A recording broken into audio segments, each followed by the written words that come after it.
Hi vlog, welcome to my guys. Kain tayo.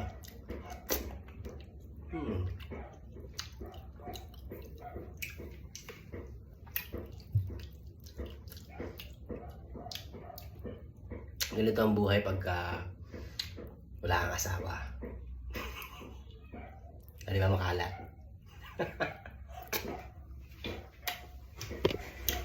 Hindi na kayo. Pero, sarap to. Kailan tong lugaw na to eh. From yung Tejeros. Nga pala, ano ako sa inyo? Diba yung video na why do some men don't get married? Tapos, sabi ng tropa ko, bata ko yun. Kasi mabunganga. The way I see it is, it's like, okay lang naman yung mabunganga. The question is, ano yung binubunganga?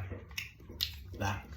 You should supposed to, I believe, kailangan alamin natin eh. And what causes nung binubunganga niya? Is it like repetitive thing? Like paulit-ulit na bagay na laging sinasabi sa'yo?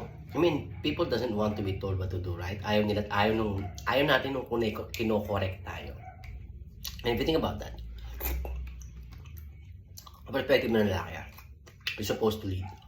You're supposed to know what we do, what we're doing. Right. Disclaimer lang. What we're doing supposed to be, we're supposed to know what we're doing right. For the family, to provide and protect. Right? So, in that case, we need to accept that we take the lead from that point. Kasi kami yung mas may alam dito eh.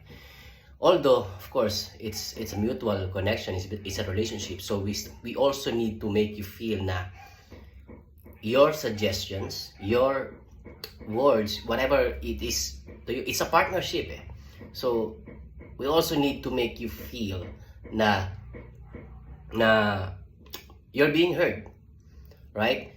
Ibig sabihin, hindi porket ako yung lalaki, ako na yung masusunod, alam ko na lahat ng ginagawa ko, I don't listen to you. But when it comes to trust and respect to men, if you trust yung partner mo, would you question yung ginagawa niya para sa inyo?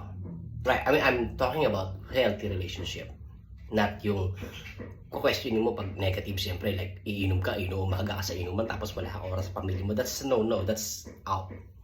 But when it comes to about family, providing for family, protecting your family, that's a man should lead in that conversation, and we should make you feel that you're being heard. Now, the question is, ano ba gano'n ng issue? Alam mo yun, sinasabi natin. Eh, siyempre, meron ka din naman suggestion. Meron ka din naman gusto sabihin, and which is way better. And the way we say it is like, ganito dapat, which is, I believe is no. Try nyo. Sa office nyo. Pag sinabi mo kasing ganito dapat, you believe that it's better. Number one, if you trust yung partner mo, which is lalaki, yung judgment niya, you know na kaya niya yung ginagawa niya, and alam niya yung ginagawa niya.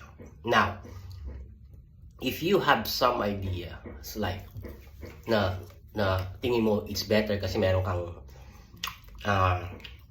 maybe you have some knowledge. I mean, hindi naman lahat ng lalaki mas matalino sa babae, right? I mean, like ganon. At some point, if you feel like, for example, hindi marunong mag-drive yung asawa mo na lalaki, so ikaw yung may alam. So nagde-drive siya, magsasuggest ka sa kanya na ganito dapat. Sabihin natin mas ahead ka, mas magaling ka mag-drive sa kanya, mas mauna ka natuto, or talagang nag-aral ka ng expert ka na sa pag-drive. We both know, we all know na talagang mas may authority ka when it comes to driving. So, sasabihin mo sa kanya, no, ganito dapat, no, ganito dapat. I mean, like, for me, kung yun yung porte mo, that's supposed to be a suggestion, right? But, of course, we let them feel na they still know. There are ways to say it in a way na hindi manggagaling sa atin na parang sinasabihan natin yung tao. Like, people doesn't want to be told what to do.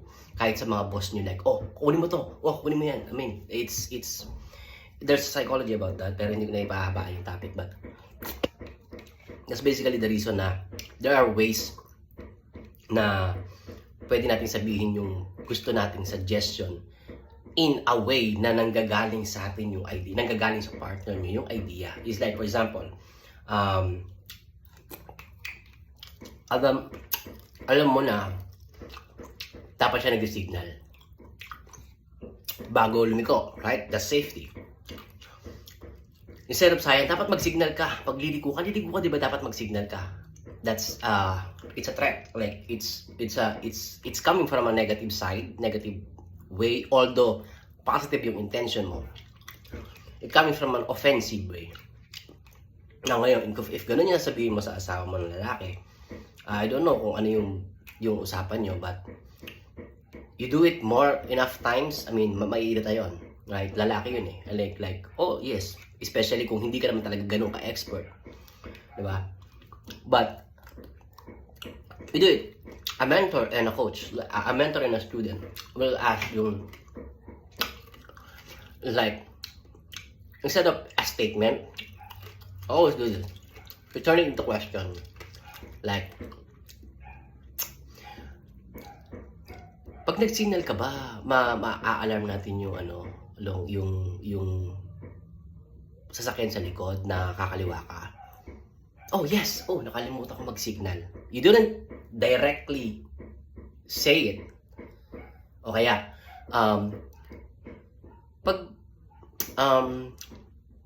do you think for us to be safe, pag kakaliwa tayo, ano ba dapat ginagawa natin? Ano ba, pag magle-left turn tayo, para maging safe yung pag-left natin, ano ba dapat yung ginagawa natin? I think that's wrong. Let me replace that.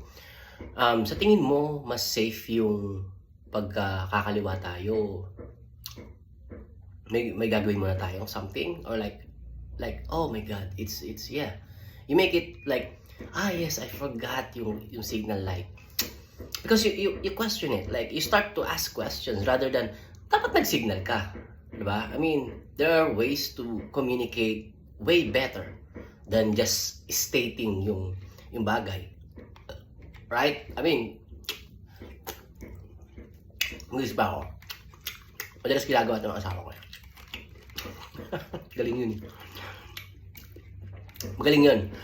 Ang gagawin niya, ang gagawin nun is parang, Papa, kaya mo bang gawin to? No, hindi niya iutos yun. Papa, kaya mo kaya to? Papa, kaya mo kaya ayusin to? Papa, kaya mo kaya, to? She always ask questions and make it like, somehow, since I understand yung psychology, it's manipulating, although it works. Like, manipulation is neutral. It's not good, it's not bad. We manipulate our children that they will have a better future if nag-aral sila, right? It's the same thing. Pag nagda-drive ka ng sasakyan, kaya mo i-manipulate yung sasakyan sa likod mo by just signaling. Gumaganyan siya, tapos nag-signal ka sa kaliwa. Hindi siyempre, kaganon siya. Wala kang ginagawa nun. It's just the signal. So that's a form of manipulation, but it's done in a positive intention, right? So manipulation is, for me, I believe everything is neutral. It's the meaning we attach that makes it positive or negative, right? So it's how we see it. Kung paano natin tinitignan yung isang bagay. Ayun, ano lang. Dag na po. Alright.